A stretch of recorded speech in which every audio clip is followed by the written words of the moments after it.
देखिए, वो जो भैंसिया है एगो वो दिख रहा है, वो हो गई एयर, और दूसरा भैंसिया जो दिख रही है अम्मा के बगल में वो हो गई पोर्ट। मतलब यही है आपका एयरपोर्ट, वही एयरपोर्ट जिसका झुनझुना आए दिन यहाँ के जनप्रतिनिधि हर महीना 2 बार जरूर बजा देते हैं। छोटे बच्चों को भी पता है कि भले ही खटिया उड़ जाए, तोता उड़ जाए, मैना उड़ जाए, लेकिन इस एयरपोर्ट से जहाज कभी नहीं उड़ेगा। इस शहर की जो है ये बदनसीबी है कि यहाँ पैसा रहते हुए और लोगों के चाहते हुए भी, डिमांड होते हुए भी यहाँ सप्लाई एयरपोर्ट नहीं आएगा कभी। सवाल ये है कि 2019 में जब मोदी जी इसी ग्राउंड से कहे थे कि नियमित रूप से एयरपोर्ट की सुविधा शुरू हो जाएगी, तो क्या आज तक उस दिशा में कुछ काम हुआ? भाइयों और बहनों, मुजफ्फरपुर का ही एयरपोर्ट भी जल्द ही आप सभी को नियमित सेवाएं देना शुरू कर देगा। हम जहां इस वक्त खड़े हैं इसको आप पता ही क्या एयरपोर्ट कह सकते हैं। वही एयरपोर्ट जिसका झुनझुना आए दिन यहाँ के जनप्रतिनिधि हर महीना 2 बार जरूर बजा देते हैं, एगो पहली तारीख को, एगो अगली तारीख को। छोटे बच्चों को भी पता है कि भले ही खटिया उड़ जाए, तोता उड़ जाए, मैना उड़ जाए, लेकिन इस एयरपोर्ट से जहाज कभी नहीं उड़ेगा। इस शहर की जो है ये बदनसीबी है कि यहाँ पैसा रहते हुए और लोगों के चाहते हुए भी, डिमांड होते हुए भी यहाँ सप्लाई एयरपोर्ट नहीं आएगा कभी। सवाल ये है कि 2019 में जब मोदी जी इसी ग्राउंड से कहे थे कि नियमित रूप से एयरपोर्ट की सुविधा शुरू हो जाएगी, तो क्या आज तक उस दिशा में कुछ काम हुआ? जरा हमारा छायाकार महोदय दिखाएंगे। वहाँ देखिए, वो जो भैंसिया है एगो वो दिख रहा है, वो हो गई एयर, और दूसरा भैंसिया जो दिख रही है अम्मा के बगल में वो हो गई पोर्ट। मतलब यही है आपका एयरपोर्ट जो मोदी जी कहे थे। और यही जो जंगल है ये बन गया रनवे, जहाँ जो है दिन रात कई भैंसिया जो है आती हैं और एयरपोर्ट उड़ता है। ये आपको इसलिए दिखा रहे हैं क्योंकि इसका जुमला जो है हर महीने यहाँ के जनप्रतिनिधि बांट जाते हैं, लॉलीपॉप लेमन जूस की तरह।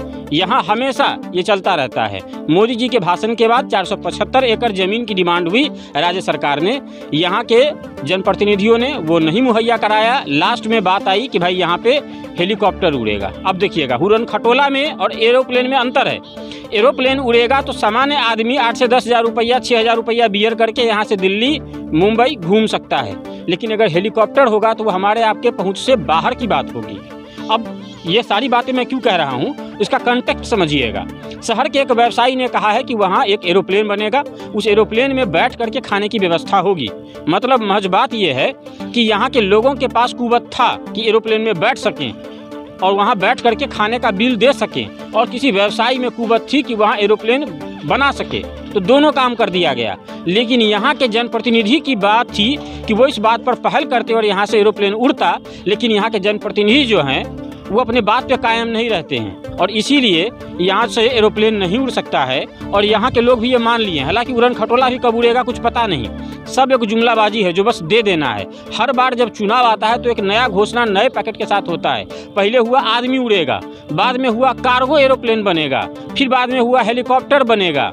अब तो लगता है कि शायद वो भी बनेगा कि नहीं बनेगा या क्या बनेगा कुछ पता नहीं है। ये रहा पताई का एयरपोर्ट, इसका क्या किया जाएगा कुछ समझ में नहीं आता है। हर बार एक जुमला दे देना है।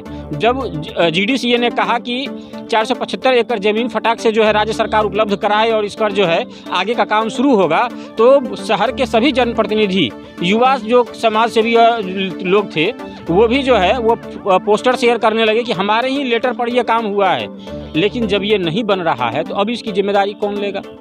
ये मुजफ्फरपुर शहर है। जब मोदी जी यहाँ भाषण दे रहे थे तो उनका टंग स्लिप किया था।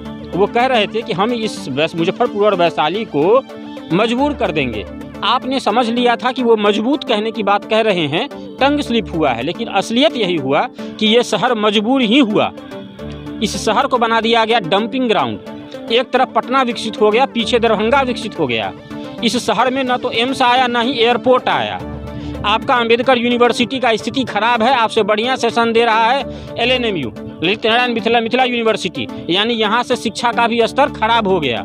और रही बात तो आपके यहाँ स्वास्थ्य का क्या व्यवस्था है, SKMCH और सदर अस्पताल का आप भली भांति जानते हैं। बाद बाकी रहने लायक शहर विश्व के जो है प्रदूषित शहरों में से टॉप पे आप आते हैं। दूसरी बात, चलने के लिए न सड़क है, न आपके पास सुविधा नाला की व्यवस्था है और न रोजगार की व्यवस्था है। ऐसे शहर को जो शहर है ही नहीं और शहर होने के लिए जद्दोजहद कर रहा है, उसको स्मार्ट सिटी का जो चॉकलेट जो है हफ्ता में 2 बार बांटते हैं यहाँ के महोदय, और खुद से खुद का पीठ थपथपा लेते हैं ईंटा से कि हमने जो है शहर को ये करा दिया, वो करा दिया, आंकड़ा खेलते हैं। मोदी जी कहते थे अच्छे दिन आएंगे, अच्छे दिन आएंगे, और यहाँ के जनप्रतिनिधि ने एक डायलॉग बना लिया है, एयरपोर्ट बनेगा, प्लेन उड़ेगा। बच्चे को भी पता है कि चुनमुन उड़ जाएगा, खटिया उड़ जाएगा, तोता उड़ जाएगा, भैंसी उड़ जाएगा, एयरपोर्ट जीवन में कभी नहीं बनेगा और यहाँ से एरोप्लेन नहीं उड़ेगा। लेकिन फिर भी बेवकूफ़ बनाया जा रहा है। इस एयरपोर्ट के नाम पर लोगों के इमोशंस के साथ खेला जा रहा है और लोगों को हर बार बेवकूफ़ बनाता है। यहाँ के चाहे न्यूज़ पोर्टल्स वाले हों, समाज सेवी हों, हर बार जोर लगाते हैं कि ये उन लोगों के हुक्मरान तक पहुँचे, शायद उनको उनकी बेशर्मी का पता चले। लेकिन क्या कह सकते हैं उन जनप्रतिनिधियों को जो डेली रोटी डुबा के खाते हैं बेशर्मी में, उनको तो समझ में आता नहीं है। और आपको कहना चाहेंगे कि ये हमारी खबर है, अगर इसको असर में बदलना है तो जहाँ वीडियो देख रहे हैं उसी के नीचे शेयर का बटन होगा, हल्का सा टच कर दीजिएगा। आपका सिर्फ टच करना और हमारा वीडियो बनाना ये असर में बदल सकता है अगर उन जनप्रतिनिधियों तक पहुँचे। वही परिणाम जो आगे के चीज़ों में होता है, जो सोशल मीडिया की ताकत है, वही शायद इस स्थिति पर लोगों को चौकन्ना करे और शायद इस पर कुछ असर दिखे। न तो यहाँ के जनप्रतिनिधियों को पता है, न ही यहाँ के ऊपर के हुक्मरानों को मालूम है क्या होगा। अगली बार फिर आएंगे मोदी जी, एक स्क्रिप्टेड एक पन्ना का भाषण आपको सुना देंगे, फिर 5 गो चीज़ बता देंगे। एक बार बता दिए एयरपोर्ट बनेगा, अगली बार बता दिए कि यहाँ पर जो है चीनी मिल शुरू हो जाएगा मोतीपुर का। ना तो एयरपोर्ट शुरू हुआ, ना तो चीनी मिल शुरू हुआ। अगली बार साहब कुछ और करा देंगे। हम और आप हैं, देश को सुरक्षित रखना है, वोट देना है, और यही चलता रहेगा। कितना आदमी चीखे और कितना आदमी गुस्सा निकाले, ये इस देश की और हमारी और आपकी जो है वो एक तरीके से कहिए कि बदकिस्मती है, जहाँ चुनाव स्थितियों के हिसाब से नहीं, ज़रूरतों के हिसाब से नहीं, आपकी डिमांड के हिसाब से नहीं, स्क्रिप्टेड मुद्दों के हिसाब से चुनाव लड़ा जाता है। मुद्दे तैयार किए जाते हैं, उसमें आपको फंसाए जाते हैं और उसके ऊपर जो है वो चुनाव जो है वो होता है। ये सारी स्थिति एक बार ज़रा दिखा दीजिएगा। ये सारी ज़मीनें हैं, कई सारे लोग इस ज़मीन में हो सकता है कब्जा भी कर रहे हों, और बाद बाकी जो है ये वीरान है। और यहाँ की पुरानी जो धरोहर है वो खोज रही है कि क्या इस शहर के लोगों में ये ताकत नहीं थी। यहीं के लोग पटना के एयरपोर्ट को आबाद करते हैं और यहीं के लोग दरभंगा के एयरपोर्ट को आबाद करते हैं। जब दरभंगा हर महीने ये डेटा दिखाता है कि आज केवल एक दिन में 2500 उड़ानें भरी हैं, 2500 लोग आए गए हैं, जब इस तरह का डेटा आता है तो मन कचोटता है कि इसमें से 50% तो मुजफ्फरपुर के लोग रहे होंगे। फिर जिस शहर के लोगों ने सबसे ज़्यादा पैसा दिया है, जिस शहर को ये सबसे बड़ा गौरव प्राप्त था कि पटना के बाद वो बिहार की दूसरी राजधानी मानी जाती थी, उसी के हिस्से में न एम्स आया, न एयरपोर्ट आया। भाई साहब, उसकी क्या गलती थी?